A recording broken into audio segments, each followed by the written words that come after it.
Hello, this is N K Mishra and you are watching N K Mishra classes. इस video में आप सीखेंगे 3 ऐसे स्ट्रक्चर सीखेंगे। आज बहुत कम सीखेंगे, आज ज़्यादा नहीं सीखना है, कम सीखना है, लेकिन बहुत ही इंपॉर्टेंट, क्योंकि हम रोज जो रोज़ बोलने में यूज़ करते हैं सिर्फ वही सीखना है। जैसे अगर आपको बोलना हो कि मूर्ख कहीं का, पागल कहीं का, दुष्ट कहीं का, कुछ भी बोलना है, गुस्से में बोलना है, तो इसे आप इंग्लिश में कैसे बोलेंगे, ये सीखना है। दूसरा है ईश्वर कहाँ नहीं है, भ्रष्ट लोग कहाँ नहीं है, बेईमान लोग कहाँ नहीं है। अगर इस तरह का सेंटेंस बोलना हो तो आप इंग्लिश में कैसे बोलेंगे, अभी आप सोचिए, क्योंकि मैं एक एक करके सेंटेंस के रूप में अच्छा से बताने वाला हूं, ताकि अभी आपको समझ में आएगा। होता क्या है कि जब भी आप इंग्लिश में बात करते हैं तो कुछ ऐसे सेंटेंस आ जाते हैं, लगता है बहुत हार्ड है, लेकिन वास्तविक में बहुत ही आसान होता है। वह कहीं भाग ना जाए, इसे कैसे बोलेंगे। तो चलिए एक एक करके देखते हैं, लेकिन उससे पहले देख लेते हैं कि प्रीवियस क्वेश्चन जो पिछले वीडियो में हम बतलाए थे, कई स्टूडेंट्स का गलत था, तो हम क्या करेंगे, उसे भी सॉल्व कराते चलेंगे, ताकि आपका कॉन्फिडेंस बना रहे कि आपका सही हुआ है पर गलत हुआ, ये भी सही से पता चलना चाहिए। ऐसे तो हम बताते हैं। उसके बाद देखिए यहाँ पर क्या है कि आज वर्षा होना ही है, तो कुछ लोगों ने अबाउट टू का प्रयोग किया। अबाउट टू का प्रयोग हम आपको बतलाए थे कि इमीडिएट एक्शन में ही अबाउट टू का प्रयोग करेंगे। कोई भी काम होने ही वाला है, होने को है, तो जहाँ पर इमीडिएट एक्शन हो वहाँ पर अबाउट टू का प्रयोग करेंगे। और बाउंड टू का प्रयोग करेंगे कहाँ, जहाँ सर्टेनिटी का बोध हो, जहाँ पर किसी काम को निश्चित होने का बोध हो, वहाँ पर हम बाउंड टू का प्रयोग करेंगे। तो अब इस सेंटेंस को देखिए, आज वर्षा होना ही है, आज वर्षा होना ही है। अब आप बताइए कि इसमें बाउंड टू का प्रयोग हुआ, मतलब इससे सर्टेनिटी का बोध होता है या फिर क्विक एक्शन का। तो सर्टेनिटी का, मुझे लग रहा है कि आज वर्षा होना ही है, तो यहाँ पर सर्टेनिटी का बोध होता है, तो हम बाउंड टू का प्रयोग करेंगे। कैसे, तो हम लिखते हैं टुडे, और जब भी वर्षा वाली बात हो तो इट का प्रयोग जरूर करेंगे। जब भी मौसम के बारे में आपको कुछ बोलना हो तो इट का प्रयोग जरूर कीजिए। तो इट इज बाउंड। और दूसरा जो गलती क्या, उसमें थोड़ा सा कंफर्मेशन देख लीजिए। It is bound to rain, today it is bound to rain. अब क्या है कि यहाँ पर बी का प्रयोग भी कर सकते हैं और नहीं भी कर सकते हैं। अगर यहाँ पर हम बी का प्रयोग करेंगे, टू बी रेन, तो ये जो रेन है वो हो जाएगा नाउन। अगर हम बी का प्रयोग नहीं करते हैं तो ये हो जाएगा वर्ब, और ये ज़्यादा कारगर है। दोनों सही है। अगर हम यहाँ पर बी का प्रयोग करते हैं तो ये नाउन के रूप में ये भी सही होगा, लेकिन अगर हम बी को नहीं लिखते हैं तो ये और कॉमन और बहुत ही ईजी हो जाएगा। तो today it's bound to rain, आज वर्षा होना ही है, ये सही होगा। तो चलिए आगे देखते हैं एक एक करके, और इन सबको सही से समझने का प्रयास करते हैं। तो देख लीजिए, मूर्ख कहीं का, जब भी आपको इस तरह का बोलना हो तो इसके लिए आसान सेंटेंस आप कहेंगे यू आर एन अटर फूल। अब एन अटर का मतलब क्यों, इसका यूज क्यों किया गया, ये जानना जरूरी है। एन अटर का मतलब यूं ही तो नहीं होगा। अटर का मतलब है पूर्ण या अत्यधिक, दोनों होता है। अटर मीन्स होता है पूर्ण या अत्यधिक, मतलब तुम बिल्कुल मूर्ख हो, तो उस कंडीशन में हम हिंदी में बोलते हैं मूर्ख कहीं का, लेकिन हमारे कहने का मीनिंग होता है कि तुम 1 नंबर का मूर्ख इंसान हो। तो यू आर एन अटर फूल, लेकिन हम चाहें तो दूसरे तरीके से भी बोल सकते हैं, अटर के जगह पर बिग का भी प्रयोग कर सकते हैं। समझना जरूरी है, सेंटेंस आसान है, लेकिन इसके मीनिंग को, सेंस को समझिए। पागल कहीं का, यू आर बिग मैड, मतलब तुम सचमुच में बहुत ही पागल हो। अगर ऐसा बोलना है कि तुम बहुत पागल इंसान हो तो you are a big mad. उसके बाद सनकी कहीं का, अब क्या है, किसी को सनकी भी बोलते हैं, तो फिर वहां पर हम बोलेंगे you are an utter freak. अब यहाँ पर अटर का प्रयोग भी करेंगे, मन है तो बिग का प्रयोग करेंगे, बात बराबर है, दोनों में से कोई कर सकते हैं।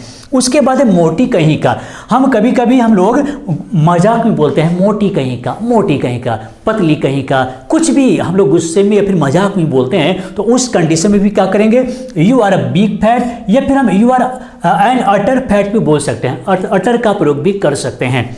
उसके बाद है चोर कहीं का, कभी कभी हम लोग गुस्से में या फिर मजाक में बोलते हैं चोर कहीं का। तो फिर हम क्या करेंगे, you are an utter thief, you are an utter thief. Utter का मतलब वही हुआ पूर्ण या फिर कंप्लीट के सेंस में अटर का प्रयोग होता है।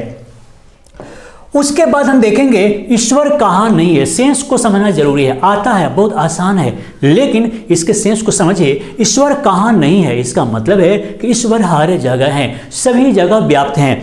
तो हम चाहें तो हम लिख सकते हैं गॉड इज एवरीवेयर, या फिर ओमनी प्रेजेंट भी लिख सकते हैं। गॉड इज ओमनी प्रेजेंट का मतलब ईश्वर सर्वव्यापी है। अब हम बोल सकते हैं ईश्वर कहाँ नहीं है, पूछ नहीं रहा है। अगर कोई आपसे पूछा कि ईश्वर कहाँ नहीं है, ये पूछना नहीं हुआ। अगर कोई बोला कि ईश्वर कहाँ नहीं है, इसका मतलब पूछ नहीं रहा है, उसका कहना है कि ईश्वर तो हर जगह है, सर्वव्यापी हैं। उसके बाद है द बैड आर एवरीवेयर। जैसे यहाँ पर देखेंगे बुरे लोग कहाँ नहीं है, इसका मतलब हुआ कि बुरे लोग हर जगह हैं, और उस कंडीशन में हम बोलेंगे द बैड आर एवरीवेयर। अब द बैड क्यों हुआ, बैड मीन भी लिख सकते हैं, बिल्कुल लिख सकते हैं, लेकिन आपको कई बार बताया होंगे कि जब भी किसी एडजेक्टिव से पहले द का प्रयोग करते हैं तो वह प्लूरल नाउन हो जाता है, एडजेक्टिव नहीं रह जाता है, और इसीलिए द बैड आर एवरीवेयर, बुरे लोग सभी जगह हैं। उसके बाद सिनर्स, सिनर्स नाउन है तो sinners are at each step का मतलब है कि पापी लोग कहाँ नहीं है, हर डेग डेग पर पापी लोग बैठे हुए हैं। डेग डेग पर जगह जगह पर पापी लोग बैठे हुए हैं। तो कोई ज़रूरी नहीं है कि एट ईच स्टेप आप भी लिखें, ये कोई ज़रूरी नहीं है। आप चाहें तो एवरीवेयर का भी प्रयोग कर सकते हैं, या फिर कोई दूसरा वर्ड आपके दिमाग में आए तो वो भी लिख सकते हैं सर्वव्यापी बनाने के लिए। उसके बाद है नेक लोग कहाँ नहीं है, अच्छे लोग भी हर जगह हैं। अगर बुरे लोग हर जगह हैं तो अच्छे लोग भी हर जगह हैं, तो हम बोलेंगे gentleman are at all places का मतलब सभी जगह, अच्छे लोग भी सभी जगह हैं, नेक लोग भी, जेंटिल लोग भी सभी जगह हैं। उसके बाद नेटवर्क कहाँ नहीं है। अगर कोई पूछे कि जियो का नेटवर्क कहाँ नहीं है, मतलब जियो का नेटवर्क हर जगह है, तो हम नेटवर्क बोलेंगे network is everywhere, network is everywhere, everywhere network हर जगह है। उसी प्रकार हम और चलते हैं, देखते हैं वह कहीं चला ना जाए। अब यहाँ पर दिमाग लगाना है, थोड़ा सा दिमाग आपको लगाना होगा, क्योंकि यहाँ पर थोड़ा सा काम करना पड़ेगा। अब क्या करना है, इसके लिए हम क्या करेंगे, लेट, यहाँ पर लेट जैसा लगता है, लेकिन हम इसको, ये लिस्ट है, लिस्ट प्लस सब्जेक्ट और प्लस वर्ब हम लिखेंगे। लिस्ट का मतलब है कहीं ऐसा ना हो जाए, कहीं वैसा ना हो जाए, तो उस कंडीशन में लिस्ट का प्रयोग करेंगे। और लिस्ट के बाद में सब्जेक्ट, अगर वह लेट का प्रयोग करते हैं कभी किसी सेंटेंस में तो लेट के बाद में ऑब्जेक्ट का यूज करना होता है, लेकिन आप लिस्ट का प्रयोग करते हैं तो उसके बाद सब्जेक्ट का प्रयोग करना होता है। तो वह कहीं चला ना जाए, लेस्ट ही गो अवे, लेस्ट ही गो अवे, वह कहीं चला ना जाए। उसके बाद वो तुम कहीं भाग ना जाओ। हम किसी को बोल रहे हैं भाई तुम कहीं भाग ना जाओ, यहीं मेरे सामने बैठो, कहीं ऐसा ना हो कि तुम भाग जाओ। तो लेस्ट का मतलब ये भी होता है कहीं ऐसा ना हो कि, कहीं ऐसा ना हो कि, कहीं ऐसा ना हो कि लिस्ट में सोता है, तो तुम कहीं भाग ना जाओ, ऐसा ना हो कि तुम भाग जाओ कहीं, तो लेस्ट you run away, लेस्ट you run away, कहीं ऐसा ना हो कि तुम भाग जाओ।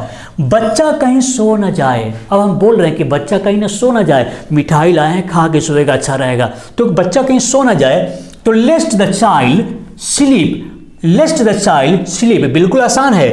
उसके बाद तुम्हें कोई देख न ले, तुम यहां पर हो कहीं कोई देख न ले, तो इस कंडीशन में अब कोई के लिए एनीबॉडी का यूज कर देंगे कि लेस्ट एनीबॉडी सी यू, एनीबॉडी को जो देखेगा वही सब्जेक्ट है, जो देखेगा वही सब्जेक्ट है, तो उसे हम लिखेंगे जस्ट लिस्ट के बाद में, तो लिस्ट एनीबॉडी सी यू, तुम्हें कोई देख न ले। कलम कहीं खो ना जाए, डर है कि भाई कहीं कलम कहीं खो ना जाए, ऐसा ना हो कि कलम कहीं खो जाए, तो हम क्या करेंगे, लिस्ट लिखेंगे।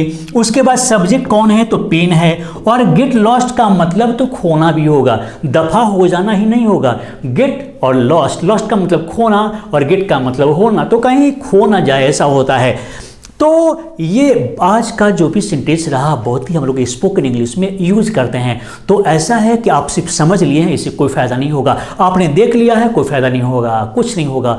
फिर कैसे होगा, तो आप इस पर बहुत सारे सेंटेंस को लिखेंगे, बोलेंगे, प्रैक्टिस करेंगे, तब जाकर आप इसका मालिक बनेंगे, तब आप इसके बाबू बनेंगे, मतलब इसका यूज मनचाहा और अलग अलग तरीके से कर सकते हैं। तो अब समय है आपसे सवाल करने का, और बहुत ही आसान सवाल आपसे पूछते हैं। जल्दी करो कहीं ट्रेन छूट ना जाए, जल्दी करो कहीं ट्रेन छूट ना जाए। इसका मतलब क्या हुआ, आप क्या कहना चाहते हैं? तो बहुत ही आसान है, तो हिंट्स जरूर देंगे हम। जल्दी करो का हम लिख देंगे, जल्दी करो के लिए क्या क्या लिख सकते हैं, तो एक आप लिखेंगे कहीं ट्रेन छूट न जाए, कहीं ट्रेन छूट न जाए, ऐसा ना हो कि ट्रेन निकल जाए। तो इसके लिए आप क्या यूज करेंगे, सबसे लास्ट में बताएं, लिस्ट का यूज करेंगे। और कैसे क्या होगा हमें समझ में नहीं आता, आप ही को समझ में आता है तो जल्दी कमेंट बॉक्स में लिखिए, और हम फिर चेक करके बताएंगे कि आखिर सही आंसर आपका है या फिर नहीं है। तो चलिए दोस्तों, इसी तरह हमारे साथ बने रहिए ताकि आप रोज कुछ नया सीखेगा। तो चलिए दोस्तों, इस वीडियो को देखने के लिए, लाइक करने के लिए और शेयर करने के लिए आप सभी को बहुत बहुत धन्यवाद।